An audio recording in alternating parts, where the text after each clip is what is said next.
Michael Wolff, welcome back home, would I say, yes. Because you have participated several times in Outreach. Yeah, it's really great to be back in the Tyrol, and it's about maybe my sixth or seventh time here. It's been a few years since I've been here, but it's great to be back. In the last years, you had no time for this, for the lectures and...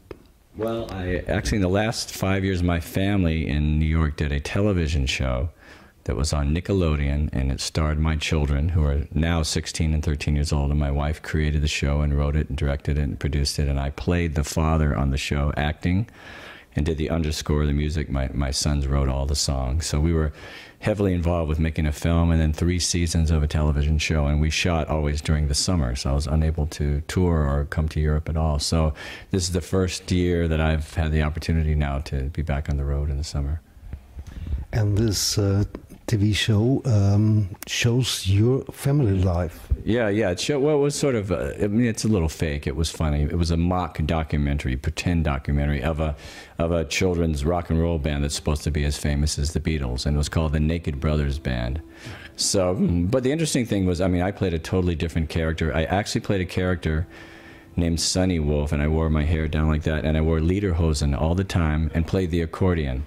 And I was always begging my kids to see if I could get into their rock band, and they never let me. So I used a lot of the influence from Franz Hackel and his parents and the Tyrol and the marching bands that I saw here for my outfits and for my concept. So this I wanted to hear. Okay.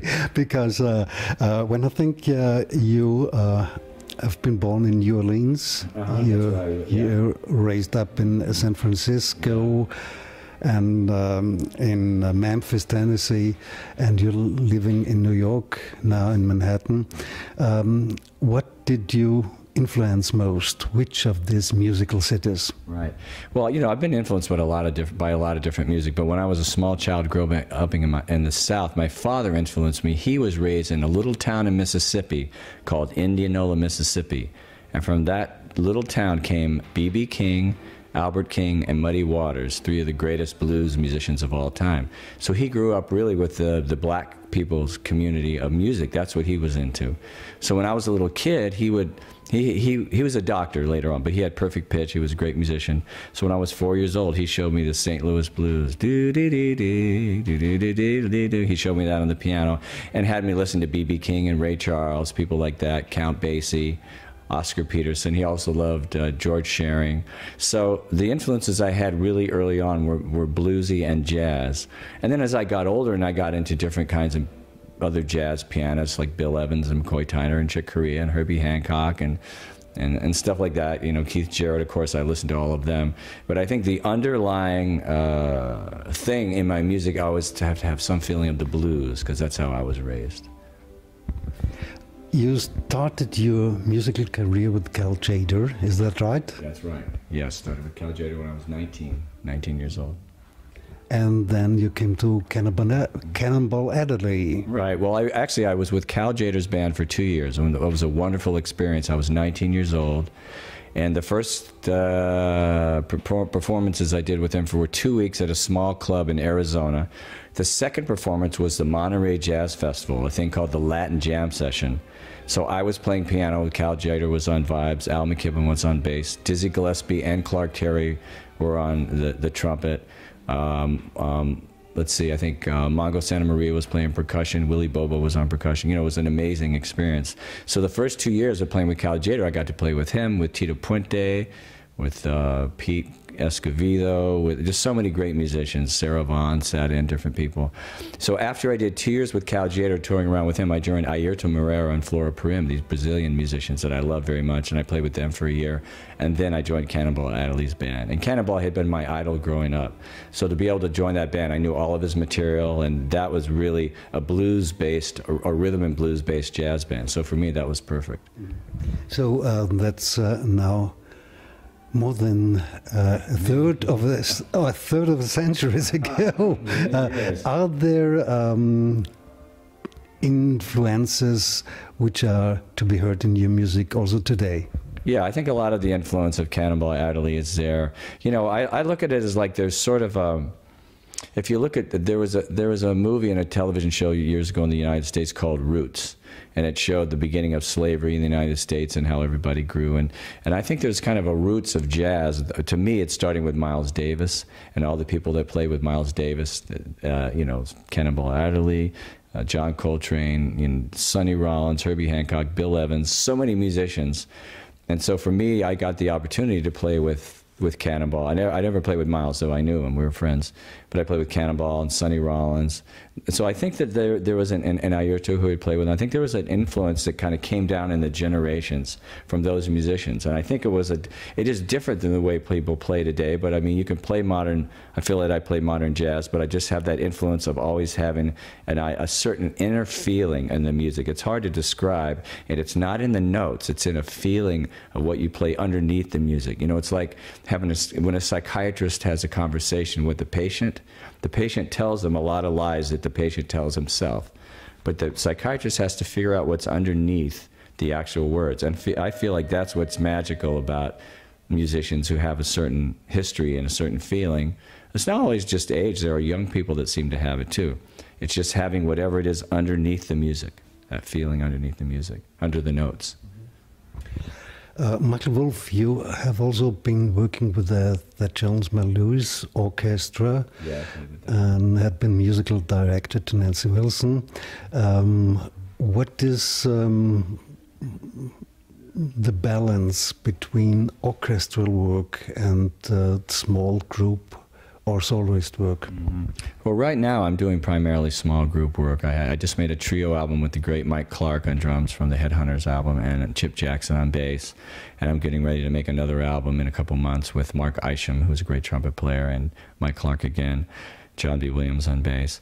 But I played a lot at different times with big band, and coming here to play with the Outreach Orchestra is really fun for me. I got to play with a huge band the other night in Innsbruck, you know. But what I learned from playing with Thad Jones and Mel Lewis was a lot of, you know, composing and writing and how a pianist has to fit into a certain situation. And I have an hour of music that I've written for jazz, piano trio, and full symphony orchestra that I do sometimes. But I don't get to do that as much as I'd like to do it. I love working with big, you know, organizations like that. And the only other time I get to work with big groups is when I compose music for film and television. And then sometimes, if the budget is right, I get to use a big orchestra. But it's rare. It's usually small group and then samples and string samples and stuff like that. So let's come to the small ensembles. You played with Franz Hackl as a duo. Yeah, I've been playing with Franz Hackl for many, many years. I had a band for years called Michael Wolff and Impure Thoughts, where we had Badal Roy on tablas and different percussionists. Mino Sanulu was playing percussion, and I used Franz Hackl often on trumpet. That's when we became friends.